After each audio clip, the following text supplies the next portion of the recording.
All right, I just got the go-ahead from my associate producer, Amy Moran, that we are good to go. Well, hello, and welcome everyone to the Dave Campbell's Texas Football Parents Guide to Recruiting, sponsored by our friends at Baylor, Scott and White Health. My name is Mallory Hartley, and I'm the coordinating producer of recruiting here at Dave Campbell's Texas Football. And I want to, first and foremost, thank you guys so much for coming, whether you're a parent of a student athlete, or just a Texas high school football fan yourself. There's so much to know and learn about the recruitment process, and we're so glad that you're here with us today. Thank you so much to Baylor, Scott and White Health for being such an integral partner of Dave Campbell's Texas Football. And of course, thank you so much to Coach Parr for hosting us here at Anna High School. I want to give a little bit of background. If you guys don't know who we are, we're Dave Campbell's Texas Football. And if you look on your table, you will see the 65th edition of the Dave Campbell's Texas Football Summer Magazine. On June 9th, we officially sent that bad boy to press. And of course, you can see that Steve Stark-Keeshan blesses the cover of the 65th edition of Dave Campbell's Texas Football. And we have held the authority in covering high school football in the state of Texas, dating all the way back to 1960. Our founder, David Campbell himself, started this magazine in Waco, Texas, on his kitchen counter. And it was either between, I think Powers, it was water polo or high school football, and I think he chose right. I don't know, that was a good call by him. I don't know if water polo would have gone the distance like Texas high school football has, but man, we preview every single high school football team in the state of Texas. That's over 1,500. From the largest, can anyone guess what the largest high school in Texas is? Shout it out. Allen. Do y'all know how many kids they have at their school enrolled? 15,000. Take it down a little bit. 7,000. Nearly 7,000 students. Can anyone guess the smallest high school in Texas? No, not as confident in this one, are you guys? It's Headley, Texas, with an enrollment of 23. So they play six-man football. Yeah, that's crazy, right? But we cover it all. And now we're up to 49 colleges in Texas that we cover, of course, with the addition of UTRGV. They'll be playing their first full football season this coming year. We cover from Baylor, Texas A&M, Texas, all the way down to Hardin-Simmons. So we literally cover the entire state of Texas when it comes to football. We have an entire digital platform, which you can visit on texasfootball.com. We have new content that comes out every single day when it comes to high school football, college football, recruiting, of course. You can find that all at texasfootball.com. You can find our podcasts and our live shows that we host daily on our YouTube channel. We seriously do it all. And on top of all of that, we're also a streaming company. If you haven't heard, we acquired a streaming company called TexLime about 5 years ago. They were mostly Houston-based, but now we have graduated into the DFW area, and we have so many high schools that we stream football. We also do water polo, so I guess in a way we do water polo. So Dave Campbell was right about that. And state mariachi, so we seriously do it all. So now that you know a little bit more about us, I want to give you a quick run of show of what tonight is going to look like. So we have our four panelists up here. I'll introduce them here in just a second. We've got a bunch of questions that involve the recruitment process and everything that you guys need to know about that. We'll go for about 45 to 50 minutes, and then of course after that we'll open the floor to you guys. If you have any extra questions that didn't get answered, or just any thoughts that come to mind, they will be available for about 15 minutes afterwards. We'll go ahead and pass that mic around, and then we'll wrap it up. Sounds good? All right, we'll go ahead and introduce our panelists here. On the very far, right, left to you guys, it's Mrs. Dr. Sheena Black, and she specializes in orthopedic sports medicine. Over there, next we have Clark Miller, who is the dad of current Lamar player C.J. Miller and current Anna offensive lineman Peyton Miller. And to my understanding, you've got another one as well, right? A couple of them up there. So he knows a little bit about the recruiting process, I would say. And then, of course, Coach Seth Parr there. And last but not least is the Director of Recruiting at Dave Campbell's Texas Football, Greg Powers.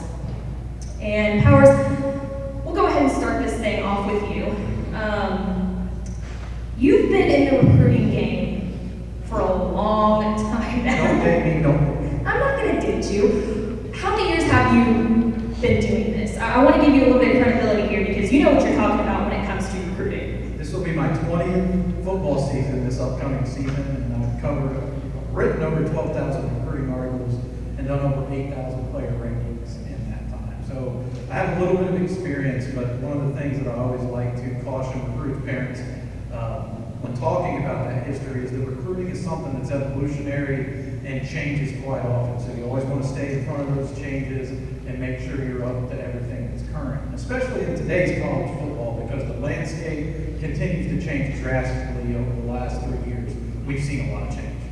It's an ever-changing world, and I think one of the newer things, I guess, in the past decade that have really been a big factor in the recruitment process is probably social media. Everyone has some form of social media, whether that's coaches, players, parents, everybody has something. Powers, what are the best ways to use social media to your advantage within your recruitment process? It's a good question.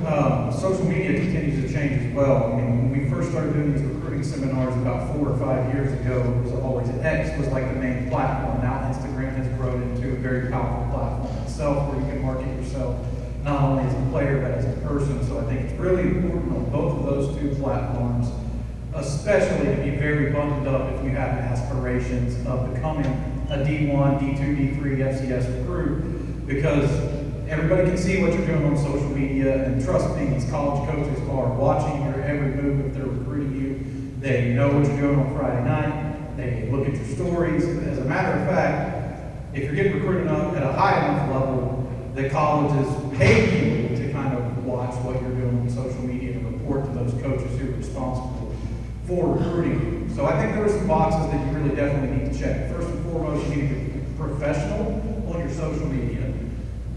You also should probably assign your username as your real name so that people can find you. And it's very important to have some certain aspects checked in your profile so that people know who you are and they can identify you as a recruit. You always want to make sure that you list your high school, your accurate height and weight. Accuracy is very important on height and weight, because the worst thing that you can do in your recruitment probably is list yourself 2 inches too tall, and then when that college comes to your high school, you're 2 inches shorter than that. Can be an instant no or an instant game changer. Put your names for your high school, your height, make sure you have your class year, and use your huddle link probably as the link for the link tree so that people can find your tape really easily. And another important thing I think is to know that you need to register with the NCAA to get your NCAA ID. That's like a college football passport, really. You really can't get recruited without one of those. A college has to have that to extend you an offer or to let you into their campus for an official visit. And that's okay to list in your profile as well. You don't really have to put it, but if you do put it, then it's a clear indication that you've already registered and that people know that. Another key jumping off point is getting on the field and making plays, right? Like, you got to get on the varsity team, you got to make plays. And it kind of starts with your high school coaches and your high school team. And without the support there, it's kind of hard to advance up through the ranks. So get your social media right and make sure you're taking care of what you need to get onto the field, and taking care of what you need to in the classroom to make that happen faster. Well, talking about that support here, it kind of all starts with the coaches, right? So Coach Parr, I'll hand this one over to you. We'll start with the basics here. Explain to us what straight line recruiting is and why it's so important for everyone in the process to follow that. Straight line recruiting was kind of invented by the Texas High School Football Association, and what it's aligned to do is trying to get the college coaches to talk directly to the high school coaches instead of going to the third party, trainers or anybody else, because sometimes the trainers don't know the academic side, how you're doing, how you're performing, if you're going to class, or that NCAA clearinghouse. They're training you, but they don't really understand, what classes you have to take. You got to have three maths, 4 Englishes, 3 social studies. You can substitute 2 or 3 two foreign languages, which you can substitute an English with them. I think English you need 3, but you can substitute 1. And all this stuff, because it really starts on the grades part your freshman year.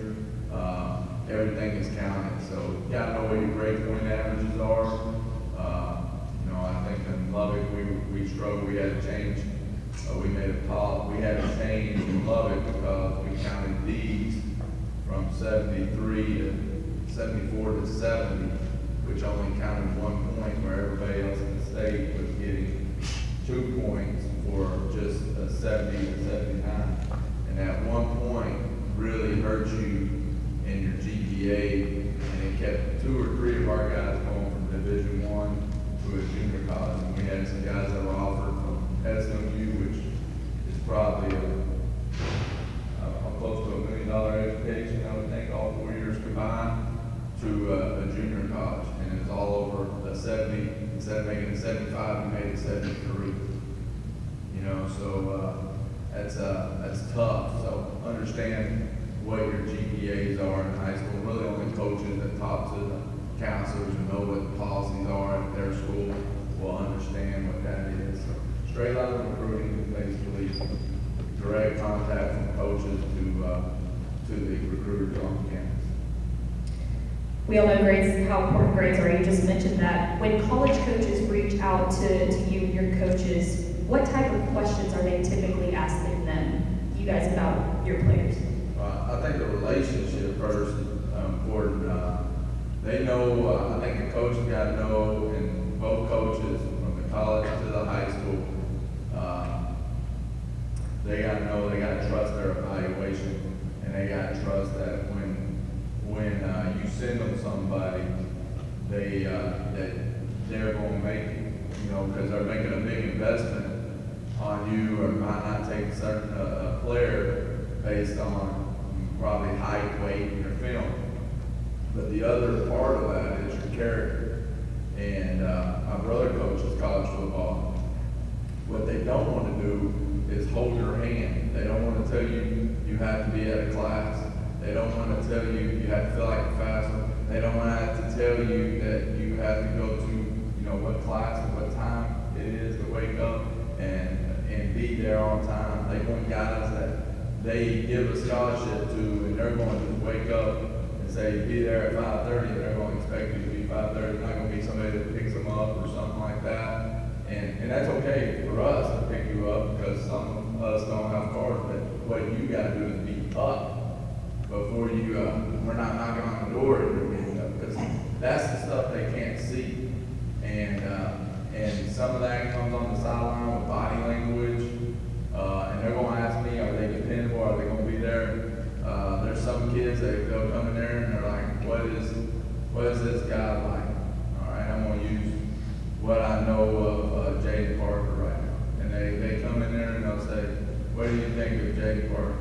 I say, hey, 6'1", runs a 4.6, 5 on leg, right?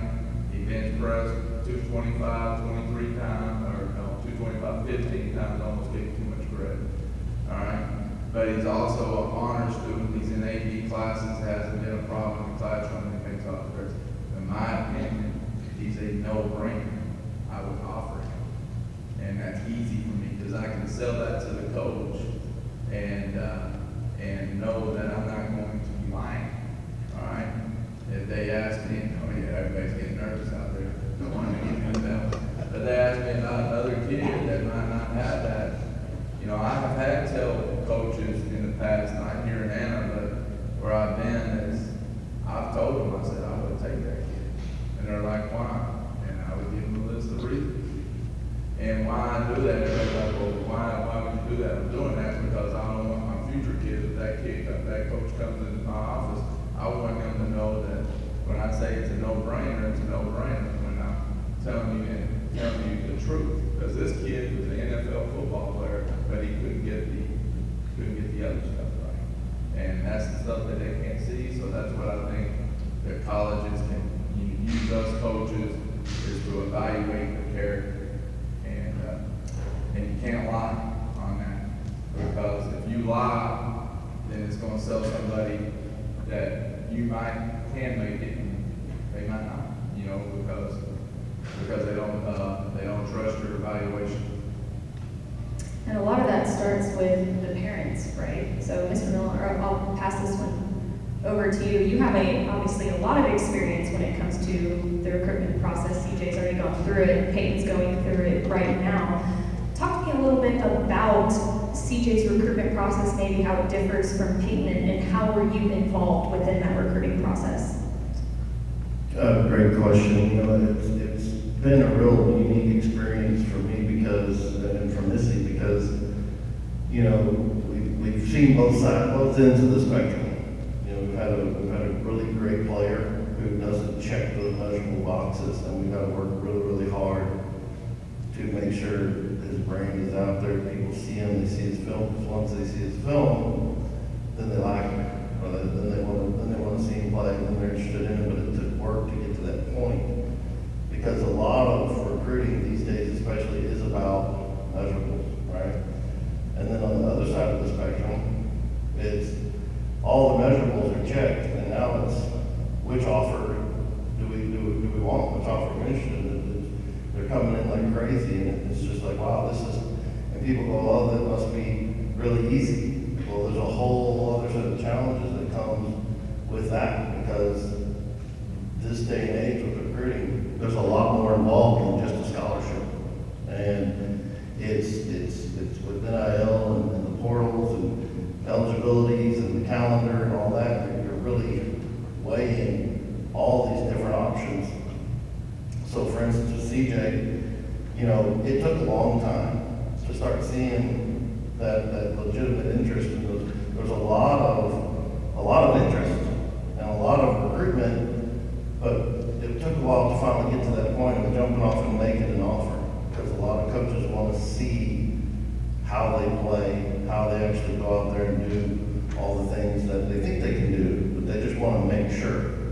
Where then with Peyton, you know, after he started getting offers his freshman year, and by the end of his freshman year, he had 17 offers, all to be for FBS schools. So it's like, wow, this is completely different. But now it's a whole that we've been in with Peyton for 3 years, and going on 3 years as he enters his junior year, and it's just a whole different set of challenges. So, you know, my advice to parents would be to, one, be patient and understand what your player is, and who that player is, and what their actual capability is, and listen to those coaches, and to help them be all those things they're striving to be. But it's a lot of work. It's a lot of work from the parents. For I think a lot of times parents will think, oh, these high school coaches are handling all this recruiting, and then there's not a lot of work for me to do. They're going to handle it. There's a lot of work from the parents, and the parents got to be out there doing all the things, doing all the social media, guiding them in the social media, because like Greg alluded to earlier, these are 15, 16, 17-year-old kids. I did a lot of dumb stuff when I was 15, 16, 17 years old, okay? So we got to guide them, make sure they're not putting dumb stuff out there, make sure that we're being careful and building their brand in a smart way. And his problem is too, it becomes my problem, because like Peyton, we were really happy when CJ got his offer. And it wasn't much choice, that's where we were going. And then when Peyton is getting offered, and everybody is their friend, right? I mean, every coach will take me out, go eat, say hello to me in places, and every place is really nice. All right, then you got to tell some people no. That's the hard part about it, because now you're 17 years old and you're telling grown adults, I don't want to go to your school. All right, and then they sometimes get mad at you. You know, like I'm not telling you where to go to school. So you're navigating all those little deals. So it's a lot of pressure on both sides of that. And then hit his point, I think coaching. You know, I spent a lot of time wondering, what's my role in this? Well, you know, that's why we do spring football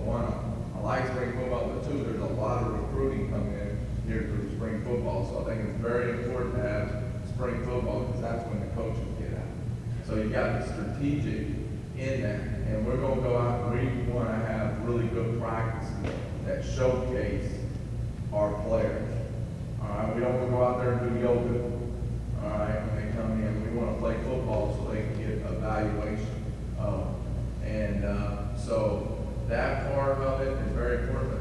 Part of the coaches, we're trying to develop the player. We gotta worry about their weight room. We gotta worry about how fast they get. We gotta make sure they're good in the position, that they understand football, that they understand teamwork, that they understand how to play the game, and they get really, really good and put them in a lot of situations that they can get good at that. And then I don't have time to be their social media manager, but I can retweet. I figured that out. That even gets tiring. All right, so get it at your house, do your stuff, get good film. That's my job, is to make you a good player as a coach. That way you can showcase yourself and get out there. But it all can't be about showcasing yourself, because there's still got to be, I'm still selling on, this is a team. This is winning. It's not about recruiting, because my side of it is winning. And I think if you win and everybody buys into a goal, more people can be successful and more people get recruited from that. Well, going off that, I think this next question might have some roof back. But Powers, let's talk about showcasing yourself a little bit with maybe some highlight tape. You have watched a lot of highlight tape in your time as the director of recruiting. Are there any tips on how to make a highlight tape that maybe will make these players stand out above the rest? And once you open that highlight tape, what are college coaches looking for right off the bat? This is a multi-layered question too, as a lot of things are in recruiting. It's always unique and individual to the player, the school, the situation, who's recruiting you, but the one thing that you can't ever hide is what is on that tape. And my recommendation for the tape is put your good stuff at the beginning. You know what I mean? Like, you don't make someone watch 30 seconds to see your, right, don't make somebody watch 30 seconds to see your best tackle or your best run or your best throw. You want to put your best stuff right at the top. You want to grab and command a college coach's attention within the first 15 seconds. So whatever that wild play is, get it front loaded, get it on your highlight tape. Get them intrigued to want to watch more of you play. Because colleges are going to dig into your game tape too. They're not just going to watch your highlights. When it comes time to offer a scholarship, they're generally, I mean, if your highlight's really good, maybe they don't have to, but most of the time, they're going to get into your game tape. They're going to watch that tape and see what you're doing on your off plays.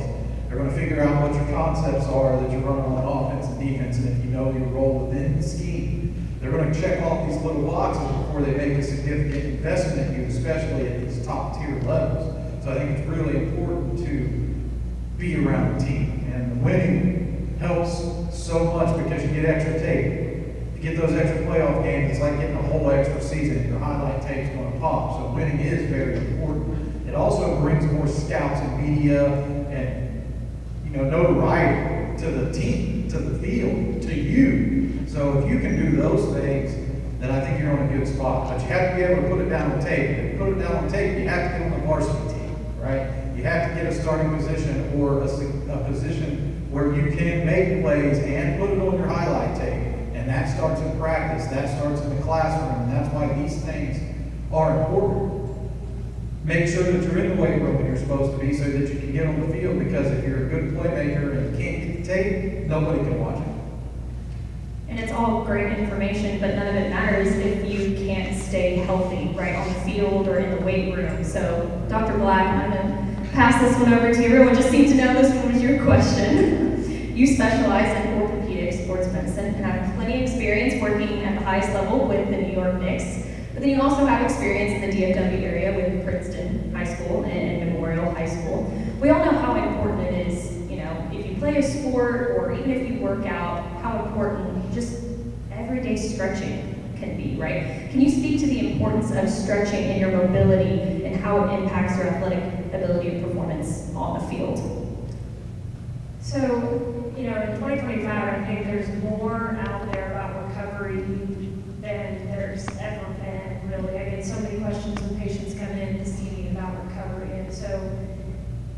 there's stretch labs, there's cryotherapy, I mean, you name it, it's out there, you can spend a ton of money on it. And so the good thing to know is there's a lot of stuff that's just free. One thing that's often overlooked beyond just stretching is sleeping. Sleeping is when your whole body recovers. That's when your brain recovers, that's when your muscle recovers, that's when your growth hormone comes out and gets produced by your body. And so I think you gotta sleep. You gotta get in those hours and let your body recover.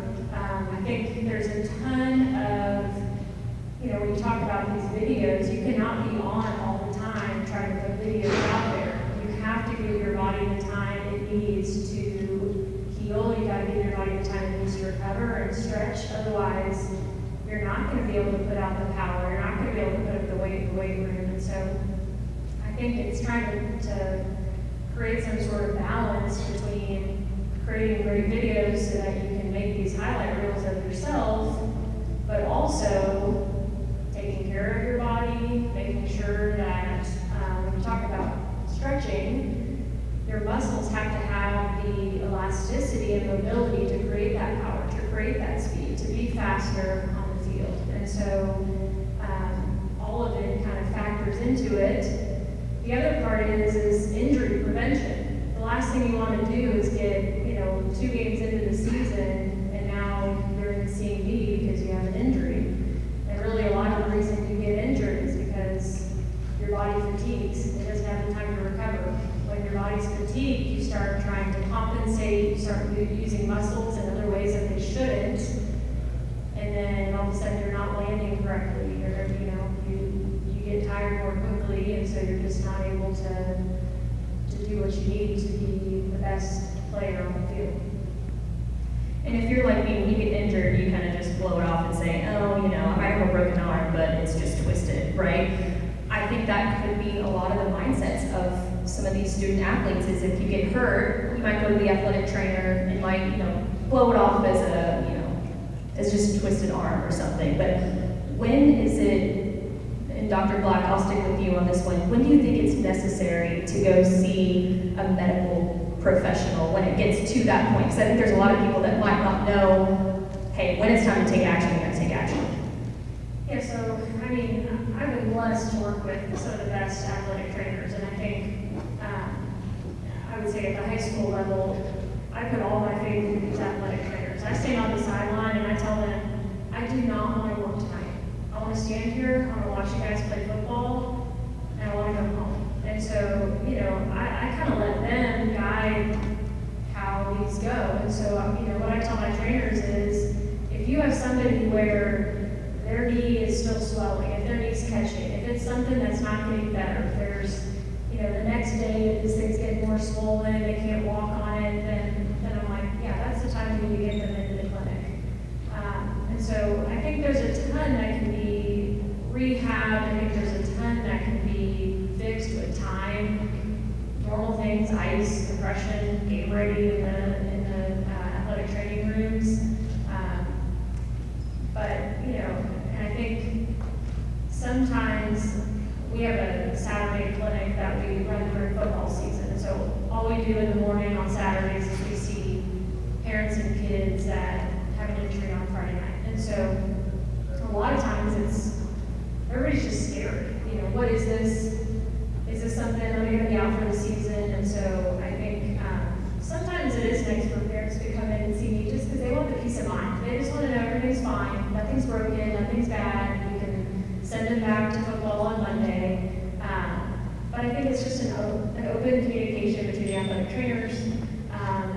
But then also, what I tell my athletes are, this is your only right. This is the only one you're ever going to get. And so I think as much as you are a kid, you also have to be honest with your parents and your coaches and your trainers to say, something's not right here. I need to have this looked at too, because you have to be accountable for yourself.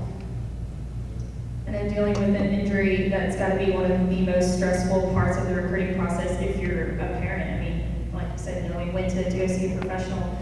Mr. Miller, I'll throw this one over to you. What are some other things that may have caused stress as a parent during the recruiting process? Obviously, injury being one, might be one of them, but what are some other things that you kind of deal with as a parent going through this recruiting process that may cause you some stress? Well, I will touch on the recovery part real quick. I'm glad she brought that up. You know, we go to these universities and visit these facilities. The facilities they're putting up with these colleges are absolutely incredible. And so much of it is geared towards recovery and rehabilitation. It's float pods, red light, what's the sensory deprivation, chiropractic, all kinds of stuff. You know, we go to a lot of we send all of our kids and we go to chiropractor and people go, what's wrong? Are you hurt? And it's like, no, we're trying not to be hurt. We're trying to stay healthy. We're trying to keep everybody on the field and stay healthy. You know, we have things here in Anna. We have cryo options. We have float pod options. And so we're trying to utilize as much of that as we can to keep everybody healthy and prevent that injury. And I think that's a big aspect that's kind of overlooked sometimes, is prevention versus wait until it's too late and we're hurt. But to kind of go back to the question, sorry, probably some of the biggest stressors that we've seen are, one in the current process is really kind of just the ever-changing landscape of the recruiting and what it looks like right now. You know, that they just came out with new laws over the summer that define what the NIL looks like and the revenue sharing. And so there's a lot of, to the point where the universities don't even fully understand it yet. And so they're going, well, it could be this, it could be that, we really don't know. And it's really turning more into like a business, almost like a professional sport, to the point where we've had guys that have gone on their official visits and they present them with a package and say, hey, this is kind of a today only offer here. And if you don't make a decision today, it might not be here for you next week. If another guy shows up, he decides they want that package.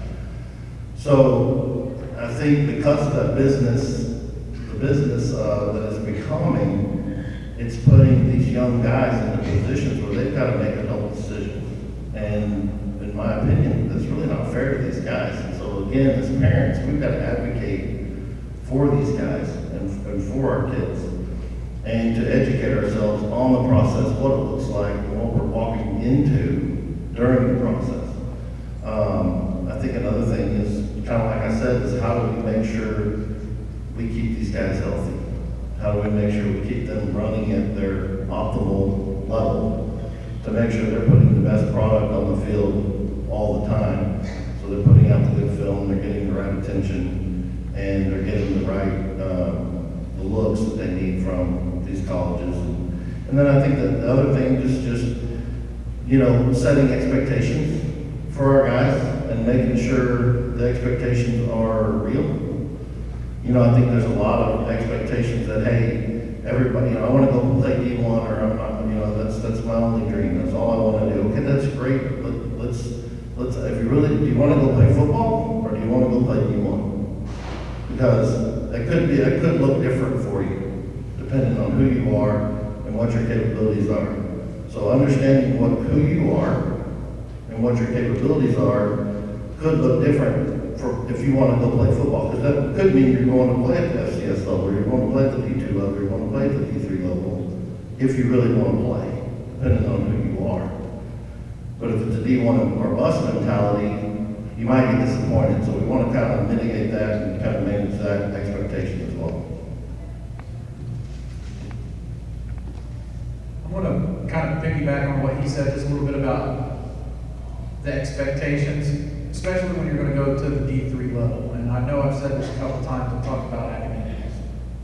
Academics are really important. If you love football and you may not be a D1 player, but you want to play, and there's some D3 schools that are really interested in you, and you've really pursued those dreams of playing at the next level, you got to have great academics to play in D3. It's actually harder, probably, because they want to try to offset some of the costs for you to go to college there so they can keep you on the field, because they don't want you to quit playing D3 ball. And I think one of the main questions that D3 coaches ask me, Coach Barr, they may ask me the same thing.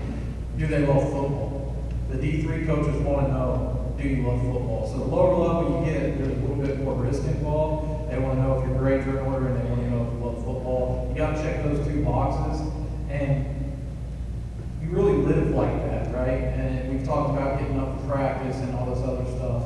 Coaches see through it. They know if you're living for football and if you really love it or not. If you're taking care of business to take care of getting to that level. So I think academics, again, I'm going to keep stressing that, is very important. You may not know it if you're a freshman. You may be having your foot off the gas pedal, but an F on your first semester of your freshman year is the same as an F whenever you're a senior. So don't put yourself behind academically, especially if you're an incoming freshman that's out here or a parent of an incoming freshman. This first semester is extremely important to make sure that you do what you need to do in the classroom and not get behind. And 100 that for athletics does not count. All right. Another thing I'd like to piggyback off of is the recovery. You know, sleep. We talked about that this morning. It's the number one thing you do. Set a bedtime. Put up your phone. Go to bed. All right. And then all these things, we have the recovery stuff coming in. We got the lady that brings in mobile wives and baths and stuff like that. That's all cool, and I do like it, and I do appreciate it. But we can't love recovery more than we love practice. All right? Everybody likes recovery. That's gotten real popular. We're building things, and everybody wants to sleep all the time. Well, that's a hard time when you take naps when we're supposed to be practicing. You gotta go to bed when it's bedtime. When it's go time, it's go time. And then the last thing on the recruiting part on the D1, D2, D3, sometimes when you're chasing like FCS, it might be the wrong, or Division I, it might be the wrong school. I'm going down to Zai right now.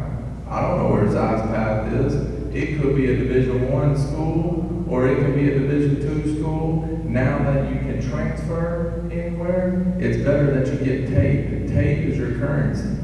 All right, that's your money. So if I'm looking at him, if he's at one and they're under the center, and it's a Division I job and it doesn't match his skill set, or one that matches his skill set at a lower level, I would tell him, go to this school, go get on the field fast, and then play and get your film, and then see where that leads us after this. So when you're staying on the trends, you couldn't move from school to school, and you gotta be careful with that, right? Because you're gonna lose credits and graduation. That's a whole other can of worms that you go through. But if you love football, you'll go anywhere to play football, and that's what I try to get. That's my number one thing, is get people who love football, and then you can go somewhere and make value for yourself, and always go to a place where they value you.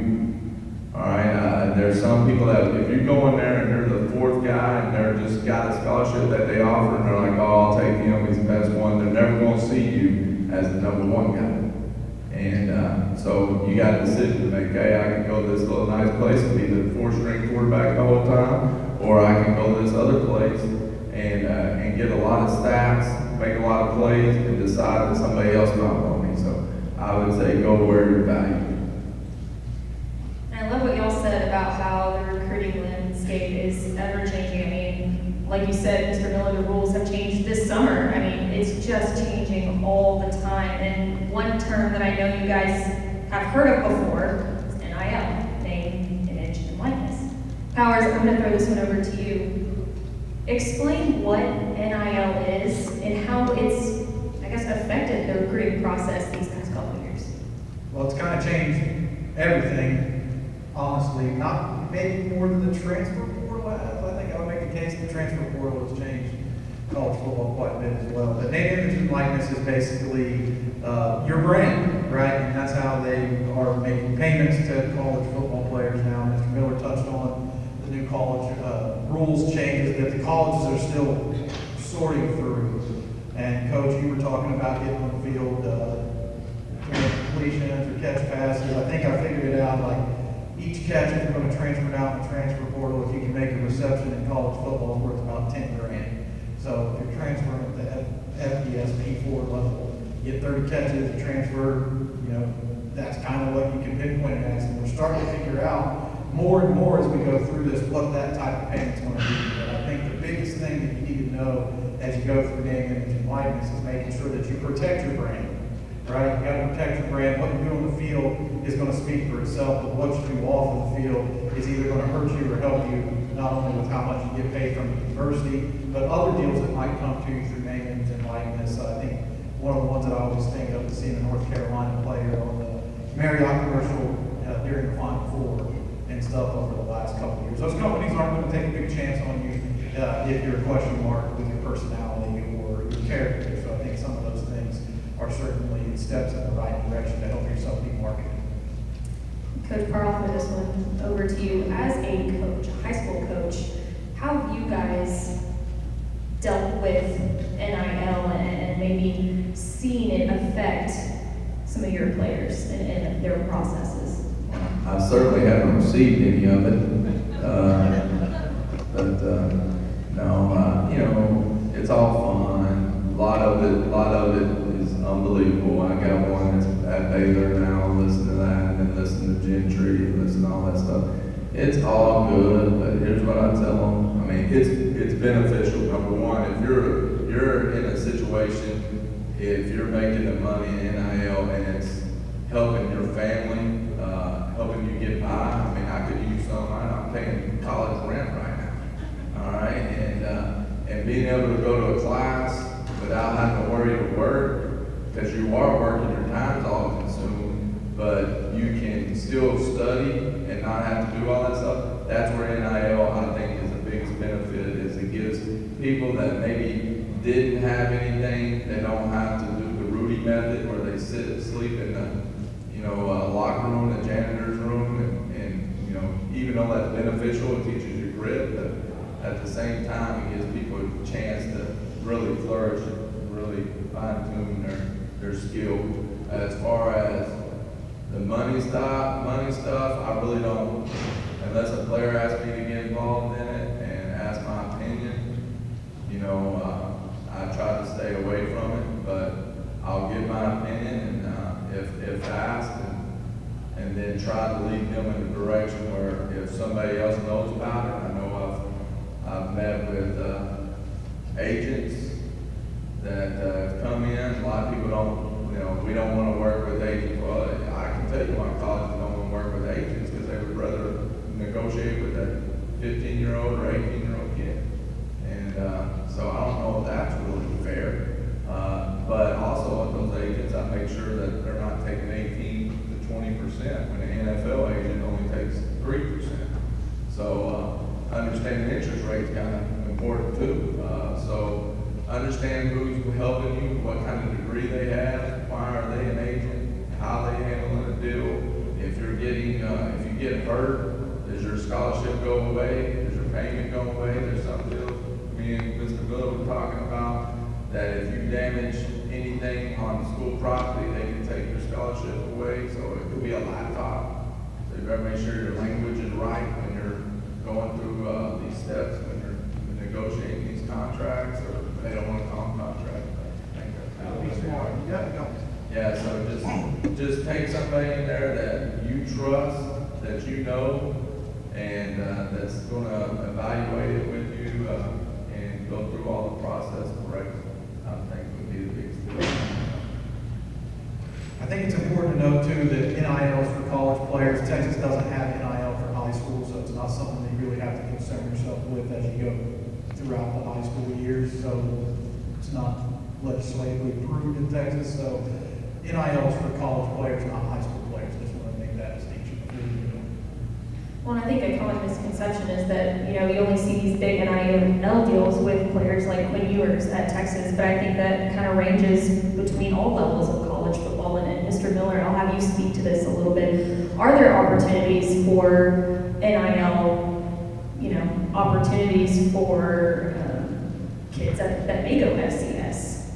Yeah, absolutely. I think it could look a lot different depending on the school, depending on the program. So kind of the way the best way I've been described to me is you've got the revenue sharing portion, which is the money that comes directly from the university to the player. You can almost look at that as like a salary. It'd be like the league, the NFL, and the team pays you.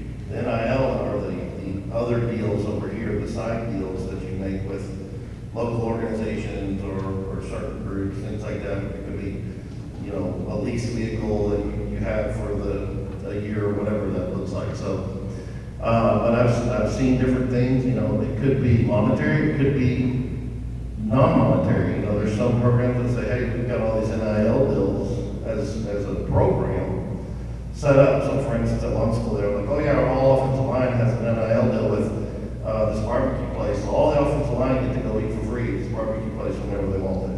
Okay. Yeah, and retweet it, right? So it's marketing for them. So that might not come directly to the player, but it is a benefit that they're getting as part of the NIL, as the NIL rules allow. Or back before, that would have been illegal to do that. So it could be little things like that. It could be small monetary payments, you know, several $100s a month, and then you have the big, you know, Quinn Ewers NIL package that could equate to millions. So kind of ranges all across the board, and it kind of depends on the program, depends on the school, depends on their revenue and what revenue they have and what the government's allowed them to spend. And then of course their booster collectives and the NIL collectives and what kind of money is involved in those. But it is more regulated now than where it's supposed to be. So we'll see what happens with that. And Coach Parr, as we start to kind of wrap things up a little bit here, I know that there's probably parents out there that say, you know, I want to get involved in this recruiting process, but what am I going to be involved too much? Maybe, you know, not as much as I would like. You know, in your opinion, what's the best way for parents to be involved within their child's recruitment process? My opinion would be slow down, create some content first, right? So before you can do anything, before you can market, you gotta have a lot of content built up, which is gonna be over a season. I would tell a parent to do just what I just said. Be a parent. Tell them you did good.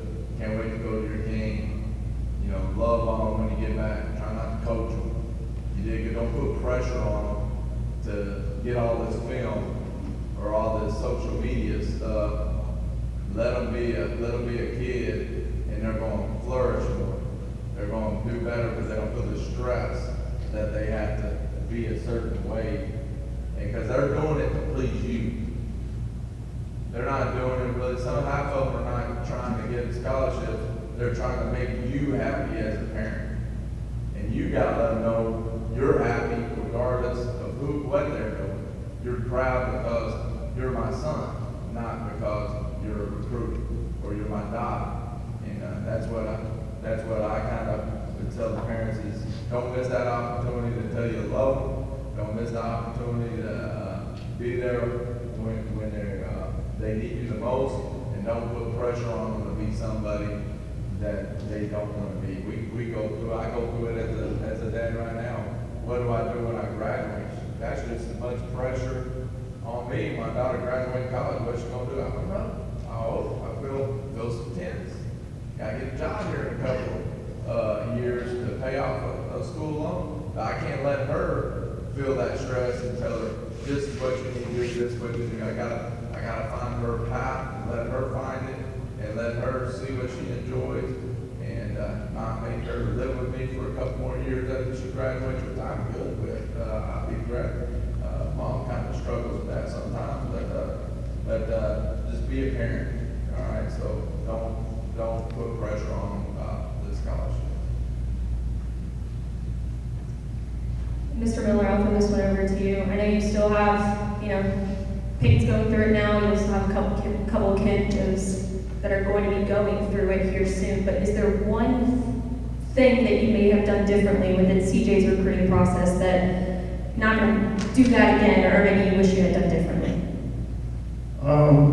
Yeah, I think knowing what I know now, I think we were pretty blessed to have a lot of good guidance and a lot of good advice coming out to shoot CJ. So, but I think kind of going to what Coach Parr said, you know, with CJ being the first one and kind of wading through the experience for the first time, we probably did put a little more pressure on him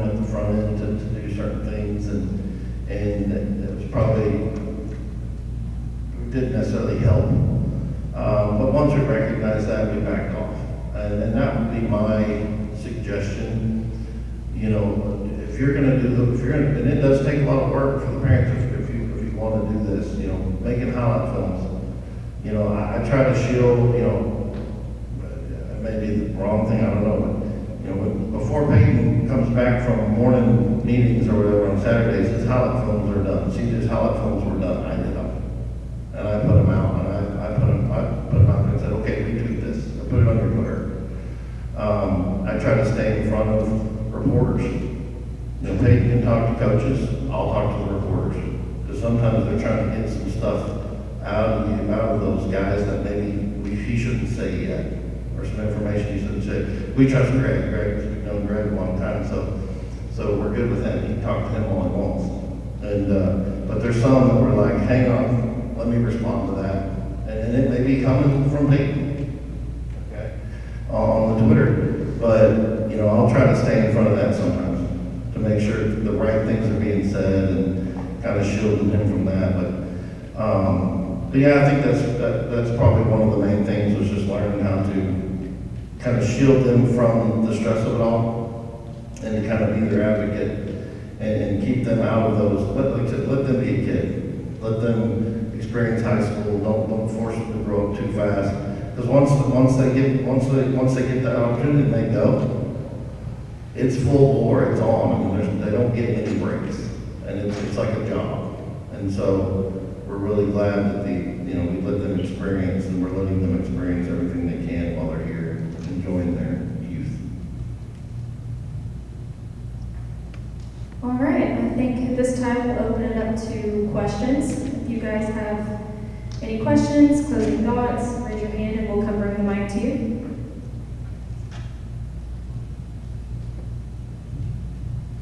Guys, this is your chance to ask right now. You got a question in recruiting, especially if you're a player going through it, I'll be happy to answer. You got my time right now, I'll do it.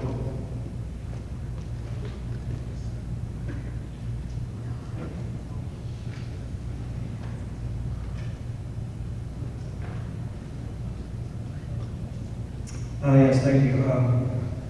Just briefly, you mentioned the transfer portal, but you didn't really talk about it too much. I heard a stat that 4,000 college students are at college right now. So how does the high school athlete compete with that? So luckily here in Texas, the numbers haven't been that much different as it relates to college sites. It is down over the last 3 or 4 years, about 15%. But it's much worse in other states. We're blessed here with good facilities, good coaches, good parents, and good communities, and I think that helps a lot with the recruiting process as well. The right numbers on that is in between about 1,500 and 2,000 transfers per year. But I've started to flip the narrative and change the narrative when I speak about this kind of stuff a little bit, and here's why. I think we're in a golden age of college football, or we're about to be, especially as it relates to some of these changes. You're going to see less players transferring over the next couple of years. A lot of these deals that are now being cut or being spoken about are multi-year deals. They're not one-year deals anymore. So I think that first and foremost is going to cut down on some of the transfer portals. And Coach kind of mentioned something earlier that's very important, and that's the tape. Right now, teams have, because of COVID and the timing of all these changes coinciding with that COVID year, there's been an extra amount of scholarships on every college football team year over year over the last 4 or 5 seasons. So that those COVID guys are now gone, opening up some additional doorways and pathways for more athletes to get high school scholarships. But to your point, it's more competitive than ever. That's why the differentiators are really important. The differentiators are important for high school kids. What's your second sport? What else do you bring to the table? College coaches are asking these things. What makes you special and unique outside of football, or what sets you apart? That's not only important for the high school kids, it's important for the transfer kids as well. And if you're a high school recruit, you may end up being in the transfer portal at some point. It's important to understand those numbers that you asked about, because there are a lot of guys in the transfer portal. Everybody thinks they're just going to be able to commit to this school, and then maybe in a couple of years they're going to be able to transfer. And that could be true, especially in certain positions. I think even now you're seeing it with kickers and punters, like kickers and punters are the wild, wild west right now in college football as they're all trying to change around, change teams, and big teams are coming up. I think UTSA lost their backup kicker this year, never even kicked in college. And some school came and took him. So, I mean, that's crazy with some of those positions. But I'm hopeful as it changes that our numbers are going to come right back to where they were. Texas produced more college football signings than any other state last year, and we sent 378 off to college. So I think that's really important. That's FBS and higher. So I think that's really important to notice that we're doing so pretty good in our numbers here. I'll just add one thing. So, you know, it's almost turning into where D2 and FCS is almost treated like a farm system in a way. We're developing kids to go up to the FBS level through the portal. But you also got to keep in mind, most of the kids in the portal that aren't picked up right away, most kids go into the portal with a plan. They're going in for probably one of three reasons. One, because they know there's another opportunity that they're going in for. Or they've been highly suggested to go into the portal. In other words, it said, it's time for you to go into the portal and move on from here, which means they're not good enough to play there, they're not wanted there. Or they went in without a plan, which probably isn't very smart. Those are the kids that are stuck in there because they went in without a plan. They didn't necessarily, they probably went in for selfish reasons. They felt like, I don't want to be here, I'm better than this, and now they're stuck. And I've known guys like that ended up in the portal for 2 years before they got another opportunity at a lower level. So if there's any encouragement there, for me, it would be that, you know, it may mean there's an opportunity to start out at a lower level, and then, like Greg alluded to, and then kind of work your way up to a higher level if that opportunity presents itself.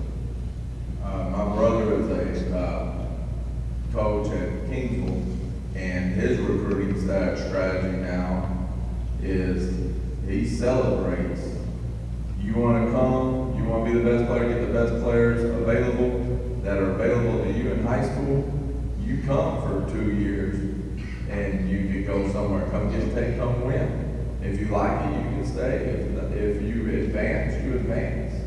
And some people are not liking to that point right now, but it's, I think Division II is going to switch there. It's going to be really good football because there's going to be a lot of good football players available, and you might not see them very long.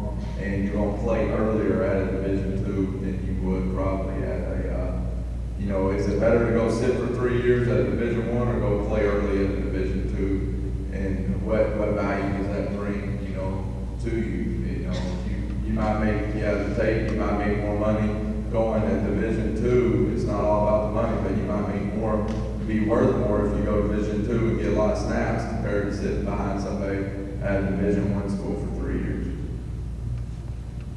This may or may not be true, but you go through the transfer portal and you haven't got a lot of tape yet, right back here, right? Looking at their high school tape and talking to you about what's this kid have, what's he doing, should we take a chance on him? I always kind of compare it to high school guys moving, and usually when you're moving for a reason. All right, so if you're in the portal, you're in the portal for a reason. All right, and it could either be good or it might be that you weren't very good. And I always tell coaches is that, well, we got this guy in the portal. Well, did he play? No.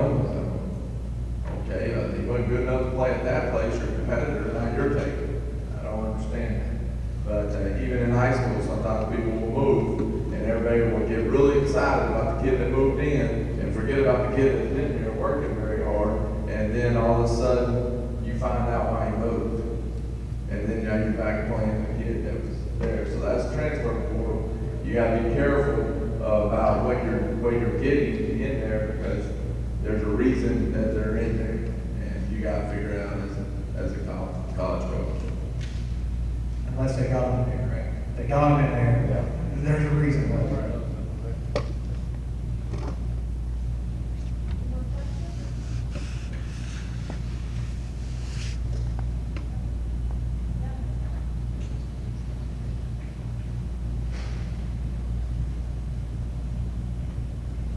Powers, this might be a question for you. As a recruit, when is it appropriate to tweet out or report an offer you receive on social media? I think that's a great question because it seems like it should be easy, right? You should know. But I want it to be a verified offer. And those offers usually come through the coaching staff. So if your coach tells you that you got an offer. A lot of times those offers can come in on social media, right? You know, like they just come in, they were getting a scholarship offer. Scholarship offers cannot be made official until August 1st of your senior year. So the offers are verbal until then. And most offers you get verbal offers, they don't turn into written offers or official offers. But I would say that make sure that that offer's real before you tweet it, talk to your coaches, make sure that it's a real offer because you don't want to have the egg on your face of tweeting out a fake offer or getting caught tweeting out a fake offer or something like that. And I think there are some important follow-up questions that parents and recruits need to know that they should be asking. Y'all have a lot more power than you probably think as a recruit, and I think it's expected that you should ask questions when you get an offer.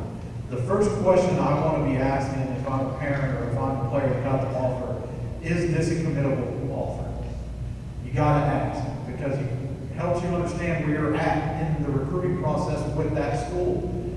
Follow that up after they answer that. Whatever the answer is, you're going to have some information. Figure out where you're at on their recruiting board. Am I the first outside linebacker you're taking? Am I the second? Am I the third? Am I the fourth? Where do I stand? Who else am I in competition with? Because there's competition for your spot. Everybody, you could be the number one guy, right, in the rankings, but there's competition for your spot. There could be somebody else.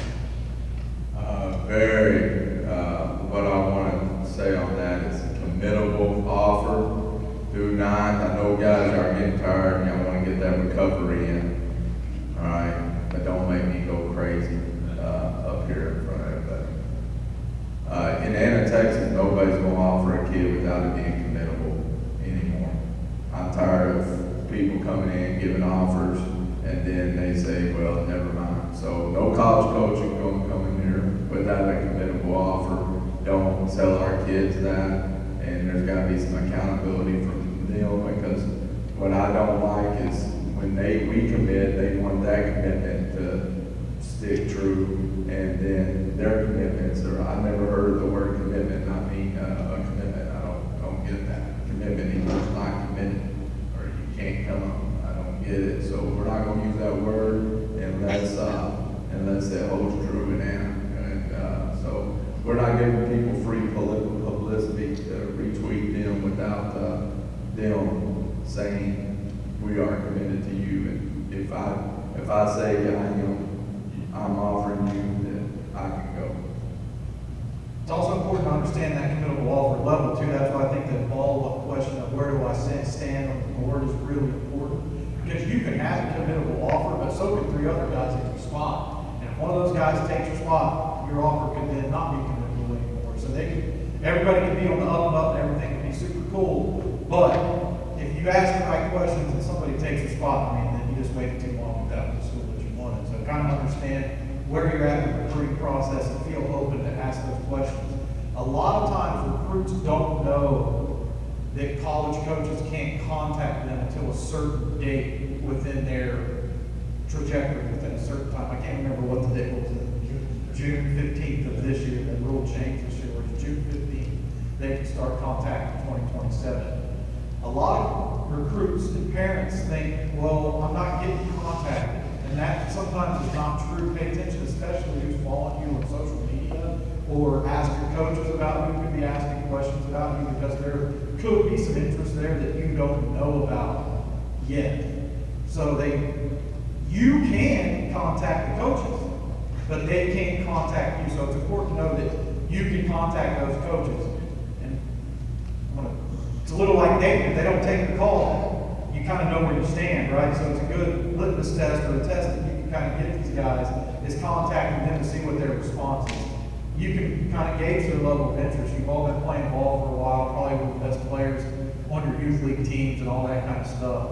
So you've seen what that interest is about. So you kind of want to try to gauge it, and the only way you can gauge it is by asking the right questions. Is there any other questions? I gotcha.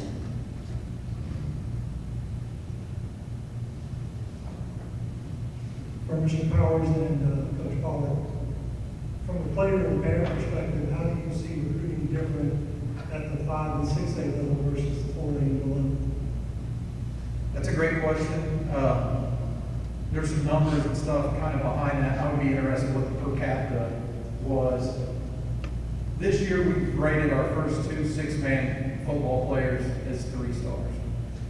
Last year, there was a 6-man player named Grayson Rigdon who transferred from a 6-man school and went to Columbus, and they won the state championship. I think the technology and the awareness has raised to such a level that if you put it on tape, the coaches are going to find it. There's enough people working. I think by and large, there's still going to be guys that fly under the radar.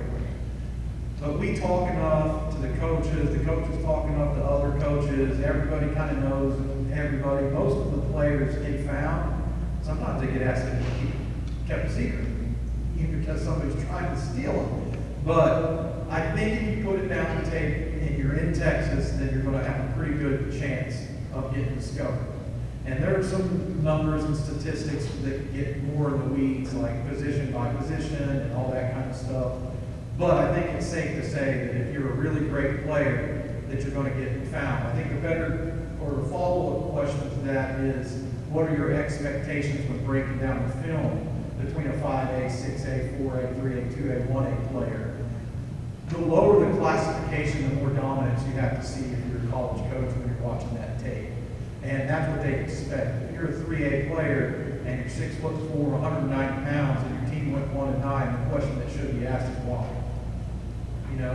So I think the lower the classification, you want to see dominance on tape at certain positions especially. And at 5A and 6A, you want to see consistency, including great playmaking, because the schemes are a little bit tighter and the games are a little bit more competitive at times. I would say 4A, 5A, 4A below. There's a couple of disadvantages. Number one, you don't have spring football, so colleges don't get to go and watch you practice. Number two, you play both sides of the ball. So, in 5A and 6A, you're usually going to play one side of the ball, and it's going to be more competitive in that round because you can get more scheme, you got more time with them. So instead of splitting practice for an hour on offense or 45 minutes on defense, you're going to get 2 hours of football a day. And then when you practice, you go 1 versus 1s instead of 1 versus scout team. So that part develops. I really think more importantly, it's more regional right now, and a lot of it is perspective. I had some really good players in Lubbock that were better than a lot of players that I've seen down here get offered. All right, and so I got Panhandle of Texas compared to Metroplex. Nothing against some of the people; they would go crazy over some of these kids. I didn't see it, and I thought our kids were just as good. So when I moved down here, I confirmed what I do is those guys were just as good as these guys down here. I have one kid that moved in from a different state that had 0 offers. He moves in, he gets to go through spring football, and he's done well. He had 17 offers. All right, so a lot of it is about traffic. The problem with Lubbock is they would send their recruiters, and it might be the last 1 or 2, and they're sending them to that school just because they'd be at that school. But like when we have Peyton, we get every offensive line coach in America, their #1 guy, come in here and watch us practice. So we got 15 of them instead of maybe just like 1 or 2 that fly in there, and then they got to go convince the other staff to fly back, or this kid is good. So I really think competition in the region, luckily you're in the hotbed of everything right now, is pretty good, and there's a lot of traffic up here. Being from Lubbock, there was not as much traffic as it is here today. But I think we had over 64 teams, maybe 84 teams that came through here during spring football when we had it. So I would think spring football will be a one, and then the schemes and the competition would be the other part of that. But he's exactly right. The lower you are, you better dominate.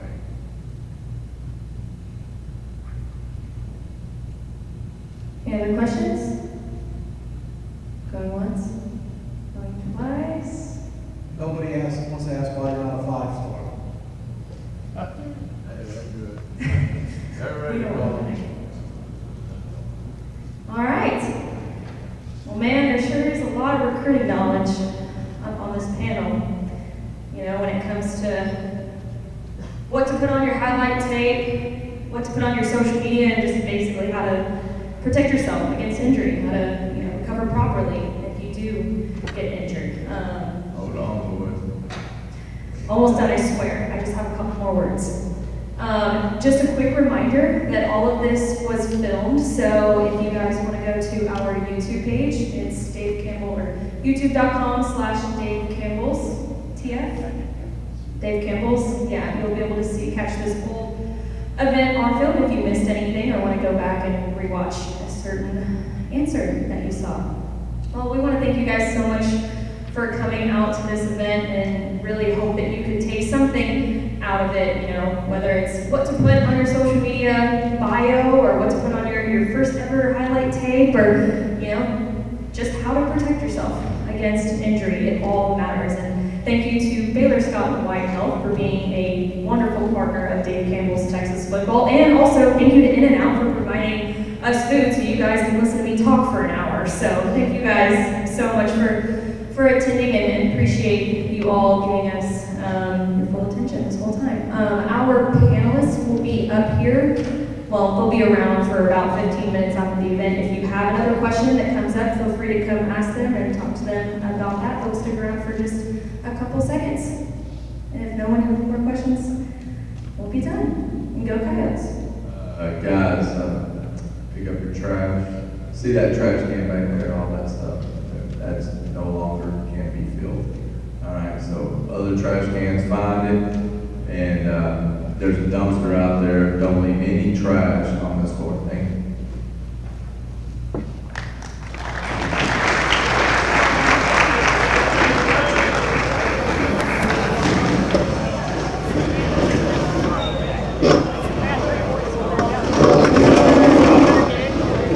I'm about to jump off into the ground.